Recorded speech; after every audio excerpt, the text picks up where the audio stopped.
Welcome to the Slog Pod, where we want you to fire your favorite employee. No. Maybe, well, it fits. Anyway. So today's theme is confirmation bias and how it isn't just a mental shortcut. It's actually a full-time worker in your brain that protects your ego, distorts your thinking, and reinforces unhealthy systems that aren't serving you. In this episode, we're going to expose how it shows up at work, in culture, and in ourselves. Yep. So imagine hiring someone who only tells you what you want to hear, hides your mistakes, and deletes any email where they might disagree with you. Congrats. You already did that. Their name's confirmation bias, and they've been working overtime inside your head since the moment you formed an opinion. Today, we're talking about one of the brain's most loyal and dangerous employees, confirmation bias. It's not a glitch. It's a feature. And it's really good at its job. It is efficient. No doubt about it. It's really good at filtering reality. And that's an issue. Yeah. That's a big issue. When that filter selects only the data supporting our existing beliefs and then tosses the rest, what does that do? Right. It's doing something for you, right? Yeah. It makes you feel smart, safe, consistent, right? But it also makes you wrong, stuck, and able to change and able to find improvement, right? Yeah. So what are some ways that confirmation bias shows up in our daily lives? The brain values internal consistency more than accuracy. So consistency over accuracy. Let's try to wrap our heads around it. So belief leads to filtering that data, leads to the belief reinforcement that kind of creates this false certainty loop, right? Mm-hmm. So confirmation bias is basically more comfortable than cognitive dissonance we've talked about in previous episodes, which is that uncomfortable feeling of conflicting views. Well, that false certainty loop analogy you're describing makes me think about something we previously discussed, the outrage and how pervasive it is on social media and how the algorithms are essentially designed to cater to this appetite we have to confront. The problem is that it's not a feed at that point. It's actually just a mirror. And the more we stare at it, the more stuck we get and the dumber we stay. That's the problem. We're in a bubble of our own making. The social media is the most obvious and perfect example right now. It's crazy enough that we do it internally, but now we have these gigantic systems in our daily minute by minute lives, platforms and algorithms reinforcing what we already do naturally. Isn't that wild? Yeah. So like you said, I feel it is a mirror and it's something we need to be much more aware of, right? I also think as another example, just how companies, hiring managers, supervisors, you name it on down the line, basically choosing candidates who feel right, not the ones who challenge the status quo. They're doing something for them. We go through our lives, our professional lives, looking for people that reinforce our thoughts rather than challenge. The translation of that is that this person thinks like me and that makes me feel safe. It makes me feel valued, right? So they're hired, right? And the system that stays sick because we're not able to get out of it. The status quo lives on. Absolutely.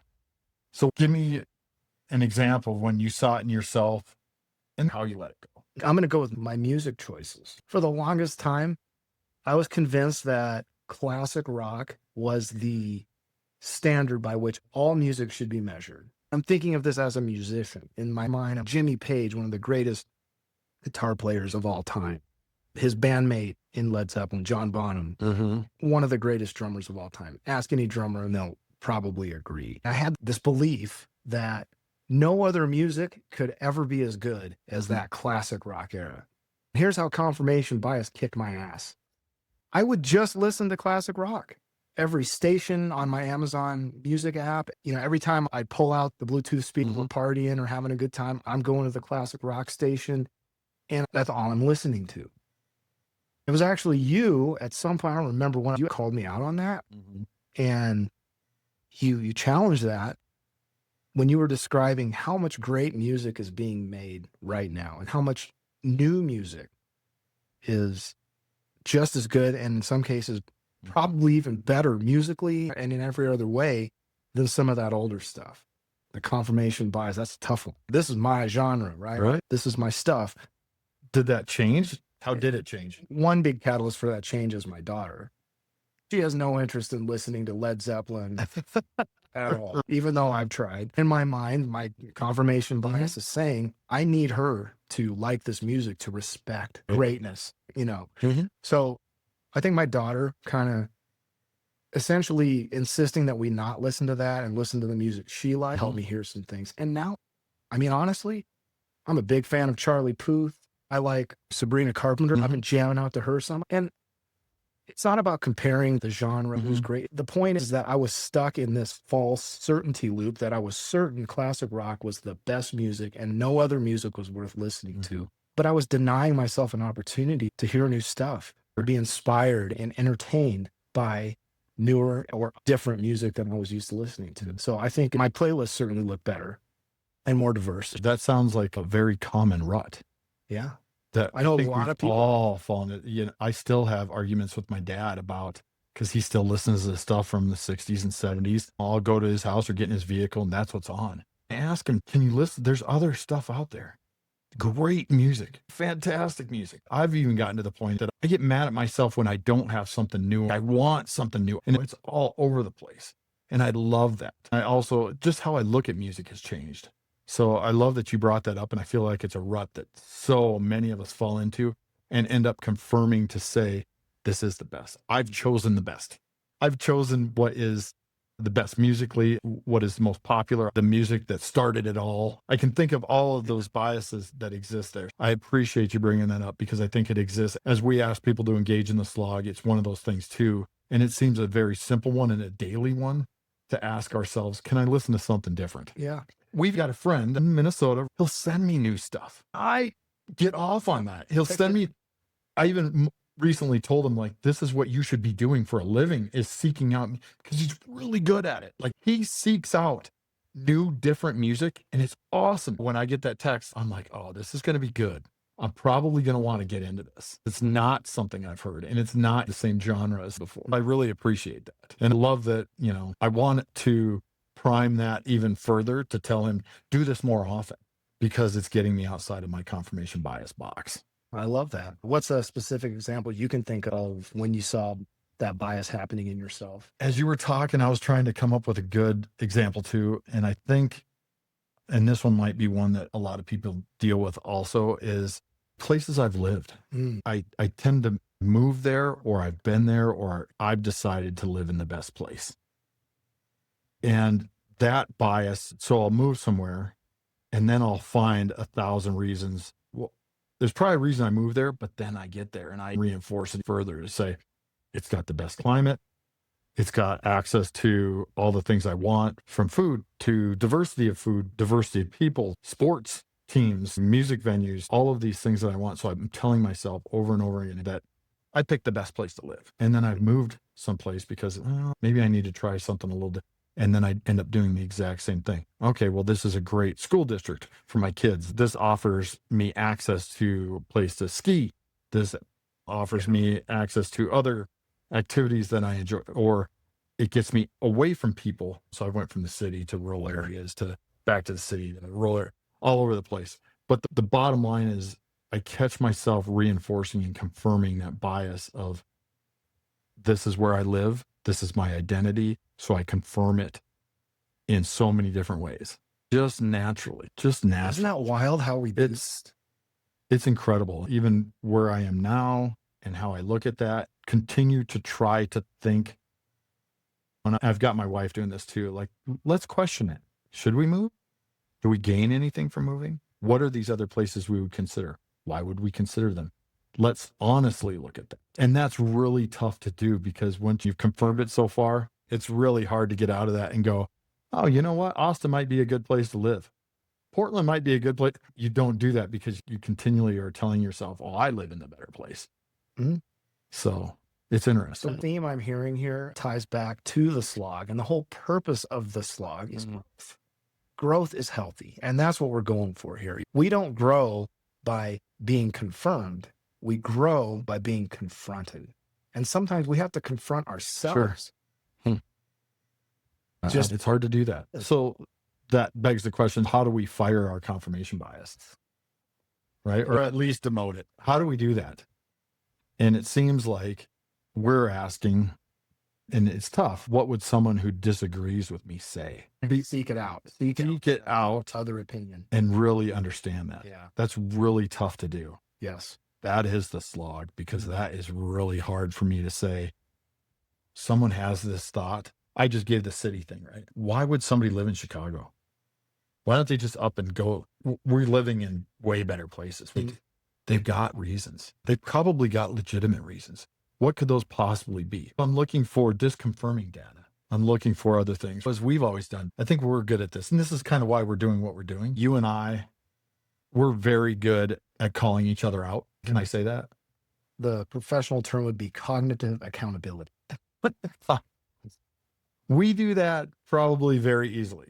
I think we do anyway. To each other? To a point where we get very angry at each other very quickly about doing it. I know we get off of it as quick as we get onto it, but we definitely call each other out. Finding that cognitive accountability buddy seems pretty important, and having lots of that, because I know our beliefs overall have probably melded quite a bit, but we still call each other out on shit as we talk about music, whatever it is. I'm always going to say I was right about what songs are the best versions of certain songs and that sort of thing. I think another thing on top of that, finding people that will challenge you or call you out, is to be, and this happens in therapy oftentimes, is to be able to sit in that discomfort longer than what you normally would in that safe feeling. So I'll even ask people that I'm in therapy with, can we sit in that for a second?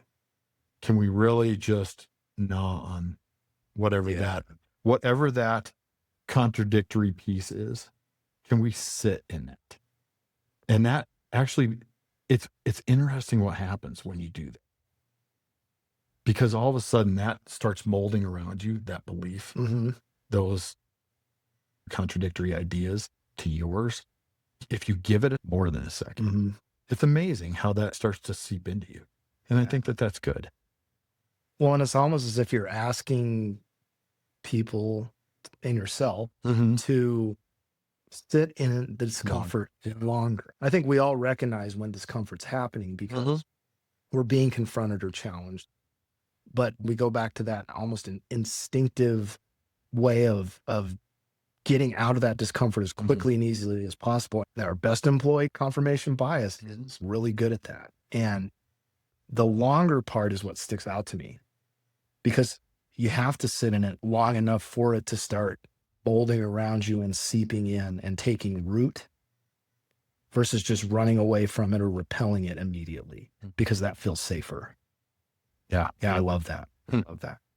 What would you say to younger people, the younger generation, about that? Well, we already started, you're talking about your daughter, about generational differences, or as we talk about music and that belief and whatever the best music was. Well, I think that we're having a conflict between generations right now, beyond music, just as far as, maybe Gen Z and workplace expectations, right? So instead of mocking them, maybe we should ask what their belief, what belief their pushback is challenging you in, or just looking at it differently. Something really rubbed me wrong. I was listening to the Sean Ryan show the other day, and he had Dave Ramsey on.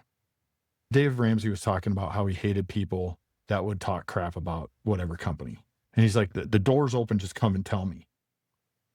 I think that's interesting, because you've got to understand the human nature that we're discussing. You're probably looking for that confirmation bias, and people know that. So they're not going to walk in that door to tell you something that contradicts that. So as we look at and make judgments about these generational pieces, Gen Z is just lazy or whatever. Maybe it's not that they're entitled. Maybe they're just not gaslit. Maybe it's something different. I think we need to ask those questions and see what plays out. Their conditioning, their systems that they've grown up in are certainly different than my Gen X way of thinking. My beliefs about music, where I live, are different for them, and it's just as valid for what they are oftentimes. I'm still going to default back, but I'm willing to change it. If you're in a leadership position, you want to be the type of leader that says, I recognize you're not going to want to tell me. You don't think it's in your interest to tell And me. that's what I think Dave Ramsey was missing. Yeah. You want to talk about entitled. That's actually an entitled position to have as a Yes. leader. Well, my door is always open. You can always come tell me the truth, knowing in the deepest parts of who you are that they're not going to do that because it's not in their interest to be the squeaky wheel. Yeah. They got hired because they were confirming that bias. So why would they want to walk through that door and do just the opposite? So it's almost like you're saying, don't fire the person who comes into your office and speaks truth to power and lays it all out for you with honesty and authenticity. I would argue look for them. Look for them. You want to fire the confirmation bias. Maybe look at where you're getting your influences at work. Are they just stroking your ego, telling you what you want to hear? You really want to know belief. I think we've set up a system that is mostly that. Yeah, I think so. We've got organizations, companies, as we talk to business environment. Mm-hmm. I feel like even how promotions work, all of that, hiring, all of it's built on trying to find that you're really playing on your own biases and have no idea. This is something that as we engage with people and ask people to get into the slog is a constant question of yourself, your own beliefs. And to know, have some self-awareness that you're walking into every single situation. You're going in to hire these people, and you're likely going to seek out people that are confirming the way you think, and that you're going to look for something to confirm that bias. Isn't that why we don't like the term cultural fit? Absolutely. I like the term cultural dissident. Yeah. Or dissenter. I want someone who's not going to tell me what I want to hear. Wow. It seems like that's what we should be seeking out. I love that. The organizations that I've been in, they seek out the bias. They reward it over and over again by giving bonuses, giving money, giving promotions, hiring them in the first place. All that stuff is happening way more often. People are not nearly as aware as they think they are. We're just in the opposite. The people are so unaware that this is happening all the time and that they're getting off on it. We should devote an entire episode to that. But wrapping this one up, I love what you said about, especially when we're talking about the younger folks. It's easy to have that Dave Ramsey position as they're just entitled. Maybe they're not. Look inside yourself. Maybe you're the entitled one. Sure. I don't know. Just a question. So this week, our challenge, or what we're asking people to do, is identify something that confirmation bias is, that you're relying on that confirmation bias, or that you're engaged in that false certainty loop. Try to disprove something you believe. Learn something. Pick something safe, like where I live or the music I listen to, and give it a shot. See what happens. Easier said than done. It is. What I will say, though, is confirmation bias doesn't quit, but we have the power to fire it. Yeah, or at least demote it. I like that. I like it. Well, thanks for the talk. And I know a lot of it comes back to confirmation bias. I know a lot of what we say overlaps with what we said before. We need to hear this many, many times. And the slog doesn't stop. All of this you and I are discussing, I need to hear from you when my bias is cranking up again. Okay. Well, then I'm going to tell you, it's time for you to move. You live closer to me, so I don't have to drive 2 hours to the studio all the time we record. Well, then you need to give me that evidence that supports why I should. Okay, well, let's let these folks off the hook. Thanks for being with us. We'll see you again next episode. Cheers.